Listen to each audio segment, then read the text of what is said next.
మనం బతుకు తెరువు కోసం తిరుగుతూ ఉంటాం.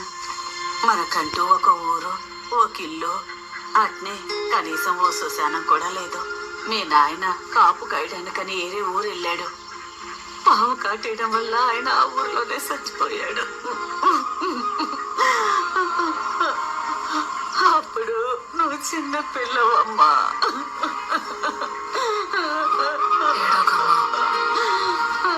ఆయన అక్కడే ఆ ఊర్లోనే ఆ నదిలో వదిలేసి వచ్చానమ్మా.